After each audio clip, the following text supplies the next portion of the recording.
মা, পরিবার, বাড়ি, পাড়া সবাই তো তাই বলছে। পুলিশের প্রশ্রয় এই মুলুন্দি গ্রামে এবং এরকম বাংলার অসংখ্য গ্রামে শহরে তৃণমূলী, গুন্ডা, বদমাই, শয়তান, জানোয়ার যাই নাম দেওয়া হোক, মায়ের ভাষা নিয়ে আমি বলছি, তারা এরকম মুক্তাঞ্চল তৈরি করেছে। পঞ্চায়েত নির্বাচনের সময় এরা হুমকি দিয়েছিল, বোমাবাজি করেছিল, পুলিশ কোনো ব্যবস্থা নেয়নি। ভোট চলাকালীন যেমনটা বললেন নির্দিষ্ট অভিযোগ করা হয়েছিল, ইলেকশন কমিশনও দায়ী, রিটার্নিং অফিসারও দায়ী, পুলিশ প্রশাসনও দায়ী, সাধারণ প্রশাসনও দায়ী। তারা ইচ্ছে করে কোনো ব্যবস্থা নেয়নি। এবং নির্বাচনে যখন গণনা চলছে তার মধ্যে বিষয় মিছিলে কি আছে? আর মিছিল ছিল না, কাগজে যেরকম খবরে বলছে মিছিল থেকে বোমা ছোড়া হয়েছে, তা তো নয়। বোমা ছোড়ার জন্যই মিছিলটা করেছে। এখানে যা দেখলাম আমরা এই গ্রামে এসে, পাড়ায় এসে, এখানে তো মিছিল আসার কথা নয়। এটা কি মিছিলের কোনো রুট হতে পারে? অপদার্থ পুলিশ, এখন এত এত পুলিশ আছে, আমরা সভা করবো, কত পুলিশ আছে, তাহলে ওখানে পুলিশ কি করছিল? জানে এটা আগে থেকে কমপ্লেন আছে, তাহলে ভোটের আগের দিনই তো এদেরকে ধরে নেওয়ার কথা। এবং গোটা গ্রাম থেকে অবৈধ অস্ত্র, যা স্টক পাইল, বোমা আছে, সেগুলো সব উদ্ধার করার কথা। গোটা রাজ্য জুড়ে কত শিশু এরকম বোমা আঘাতে মারা গেছে, অ্যাক্সিডেন্টালি মারা গেছে, বোমা ছুঁড়ে মারা গেছে, এবং এই অস্ত্র ব্যবহার করা হয়। তাহলে পুলিশকে ব্যবহার করে, এই অস্ত্রকে ব্যবহার করে, এই গুন্ডাকে ব্যবহার করে এরা ভোট জিতবার চেষ্টা করছে। তাহলে পুলিশ, তৃণমূলের গুন্ডা, খুনি আর বোমা, অস্ত্র, এগুলো সব এক লাইনে দাঁড়িয়ে গেছে, কেউ আলাদা নয়। এই জন্য আমরা বাড়ি থেকে এফআইআর করা হয়েছে। আমরা প্রথম দিন থানায় গিয়েছিল, মীনাক্ষীরা গিয়েছিল, তারা বলা হয়েছে, আমরা বলেছি অপরাধীকে শাস্তি দিতে হবে এবং উদাহরণস্বরূপ শাস্তি দিতে হবে। সব অপরাধীকে গ্রেপ্তার করতে হবে, একটা দুটো করে ধরা পড়ছে। তাদেরকে যে যেমনটা পুলিশ করে সেরকম ছানবিন করে, ট্রিটমেন্ট করে সব নাম উদ্ধার করতে হবে। কিন্তু এখনো এই কদিন হয়ে গেল, এখনো স্যানিটাইজ করা হয়নি গোটা গ্রামকে। আপনি এখানে যে আছেন যে বোমা ফাটবে না তার গ্যারান্টি কি আছে? তাহলে সব বোমা উদ্ধার করা হলো না। মা বলছে 2 বস্তা ধরে বোমা নিয়ে আসছিল, তো কয়েকটা বোমা ফাটলো, বাকি পুলিশ তো ততগুলো বোমা উদ্ধার করলো না যেটা নিয়ে এসছিল, যেটা ঘরে মাঠে আছে। আর তৃণমূলের জানোয়ারদের শিক্ষা হয় না? কত তৃণমূলের নেতা মারা গেছে, কর্মী মারা গেছে এই বোমা বাঁধতে গিয়ে আর বোমা স্টকে রাখতে গিয়ে নিজের বাড়িতে। আমরা চাই সব অস্ত্র উদ্ধার হোক, সব অপরাধী ধরা পড়ুক, তাদের উদাহরণস্বরূপ শাস্তি হোক, এবং এই গোটা এলাকাটাকে স্যানিটাইজ করা হোক, যাতে অবৈধ অস্ত্র এবং অবৈধ বোমা কেউ যাতে রাখার সাহস না। এই পুলিশের তদন্তের উপর আশ্বাস আছে? এখন তো পুলিশ ধরছে, পুলিশের মানুষের আস্থা রাখতে হয়, কোনো পুলিশ নয়।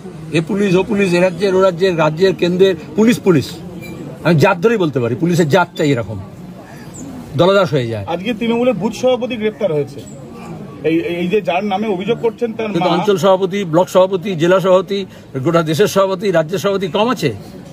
ওদের তৃণমূল এরকম পদ অনেককে দিয়ে দেয়, আর তারা তো সব একটা বিপদ তৈরি করে। ল কলেজে দেখলে না দক্ষিণ কলকাতায় কে ধর্ষণ কে করলো? যাকে অভিষেক মমতার দায়িত্ব দিয়েছে ওই কলেজ পরিচালনা করার, সে ছাত্রনেতাও, সে আধিকারিকও, সে কর্মচারীও, সে আইনজীবীও, সে আবার পরিচালক মন্ডলীও।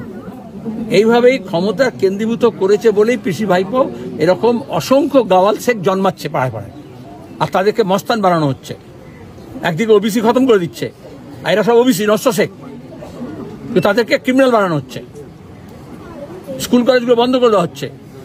এ তো পরিকল্পনা, তৃণমূলের, মমতা ব্যানার্জির, RSS এর পরিকল্পনা যে এই ধরনের লোকজনকে একটা ক্রিমিনাল কমিউনিটি বানানো হোক, আর তাদের টাকা দিয়ে, তাদের অস্ত্র দিয়ে, তাদের গন্ডগোল দিয়ে ওরা সব রাজত্ব করুক, সেখানে দাঁড়িয়ে সোনা পাচার করুক, গরু পাচার করুক, বিস্কুট পাচার করুক, সোনার যা কিছু করতে পারে।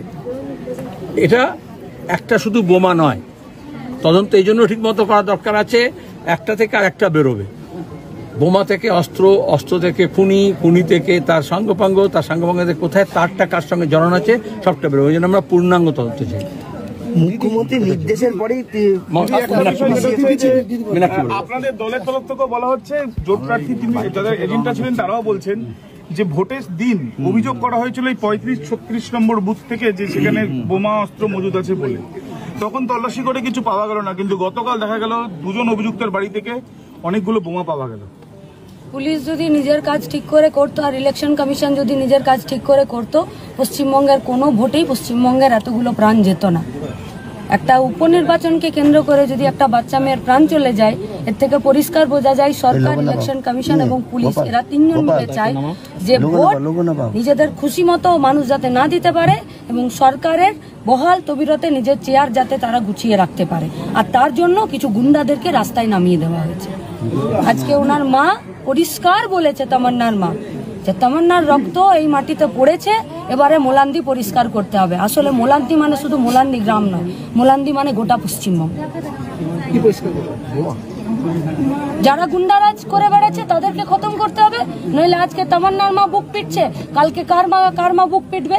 ওই তো একজনের মা গোটা রাজ্য গোটা দেশ বুক চাপড়ে চাপড়ে ঘুরে বেড়াচ্ছে, আরজি করের মা, আবার একটা তামান্নার মা, আবার একটা কলকাতা সাউথ ল কলেজের আরেকটা মা। তাহলে পশ্চিমবঙ্গের সব মাগুলো বুক চাপড়ে চাপড়ে ঘুরে বেড়াবে? এটা পশ্চিমবঙ্গের ভবিতব্য, এটা পশ্চিমবঙ্গের বর্তমান, এটা পশ্চিমবঙ্গের ভবিষ্যৎ হবে? পার্টি সম্পাদক আমাদের উনি পরিষ্কার বলেছেন যে এটার তদন্ত, পূর্ণাঙ্গ তদন্ত, কারা এর পিছনে আছে এবং এর পিছনে মোটিভ কি। চেয়ারকে আঁকড়ে রাখা, তাহলে চেয়ারকে আঁকড়ে রাখতে গেলে গুন্ডাদের হাত ধরে থাকতে হবে, আর পুলিশ গুন্ডাদের মাথায় ছাতা ধরবে, এ পশ্চিমবঙ্গে চলবে না। পরিষ্কার বলেছেন কারো উপরে ভরসা নেই, চলো বাকি জনসভা হবে।